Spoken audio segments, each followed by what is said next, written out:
Alors bonjour à toutes et à tous, j'espère que vous allez bien. Nous continuons notre petite chronique vidéo sur l'histoire des Tudors et aujourd'hui je vous amène en 1536. 1536 qui fut une année extrêmement importante. 1536 c'est l'année de la mort de la première reine d'Henri VIII, Catherine d'Aragon, mais aussi la mort de sa deuxième épouse, Anne Boleyn, qui a été décapitée à la Tour de Londres le 19 mai 1536. Alors justement, après cette exécution, nous avons la princesse Marie, Lady Marie, qui était la première fille d'Henri VIII et de Catherine d'Aragon, qui décida d'écrire à son père, mais qui demanda de l'aide à son premier ministre, Thomas Cromwell, pour l'aider à rédiger cette lettre-là.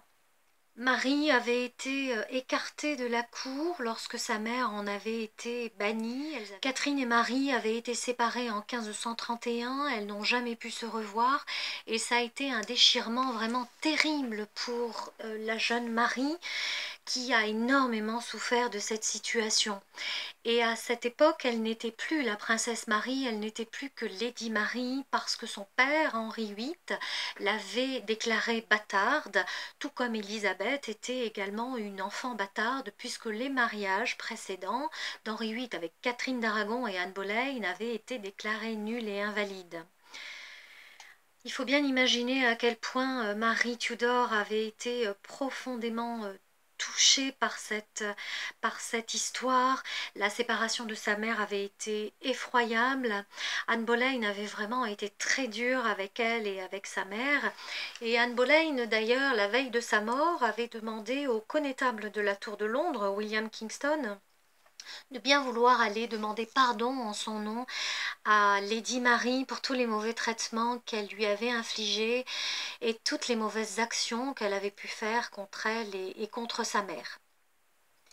Pour Henri VIII, c'était pas la même chose. Le fait que Catherine d'Aragon et que Marie lui avaient tenu tête, ne voulant pas accepter que ce mariage soit nul et invalide, ne voulant pas accepter que du coup Marie était déclarée bâtarde, avait fait qu'Henri VIII était opposé à sa fille et qu'il lui avait réservé des traitements extrêmement durs. Pour autant, l'histoire n'était pas terminée, c'est-à-dire que le 15 juin 1536, Henri VIII a envoyé des membres de son conseil près de Lady Marie pour lui imposer de le reconnaître comme chef suprême de l'Église d'Angleterre et pour reconnaître qu'elle était une enfant illégitime et que le mariage avec sa mère était nul et invalide. Alors Lady Marie était clairement en danger à ce moment-là parce que son père était prêt à la faire exécuter si elle ne se soumettait pas. Elle en a été terriblement malade, elle avait des migraines terribles, elle avait des vomissements, elle avait des insomnies. Son corps vraiment rejetait cette situation.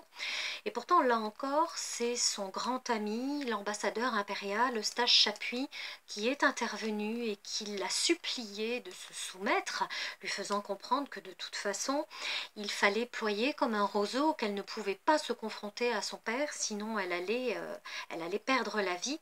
Et c'est ce qui s'est passé, Marie a dû se soumettre pour sauver sa vie, elle a dû reconnaître son père comme chef suprême de l'Église d'Angleterre, elle a dû reconnaître que le mariage de ses parents était nul et invalide, et que du coup elle était elle-même une bâtarde. Et après cela, eh bien, son père a accepté que Marie revienne à la cour, la traitant comme une bonne et adorable fille qu'elle était.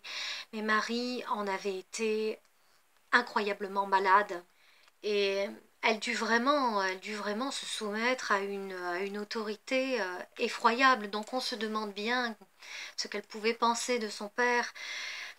On sait très bien aujourd'hui que les enfants se construisent en fonction du regard de leurs parents. On voit à quel point elle a été choquée par la séparation d'avec sa mère et à quel point son père a été dur et effroyable avec elle. Sa situation s'est un petit peu améliorée ensuite parce que Jane Seymour, la troisième épouse d'Henri VIII, était vraiment une femme douce et aimante et elle a essayé de reconstituer un noyau familial autour d'Henri VIII et d'elle, mais malheureusement cela n'a pas duré longtemps car comme je vous l'ai expliqué dans d'autres chroniques vidéo, Jane est décédée 12 jours après avoir donné naissance à Édouard VI en 1537. Voilà pour la chronique d'aujourd'hui, je vous dis très belle journée et à très bientôt pour la suite.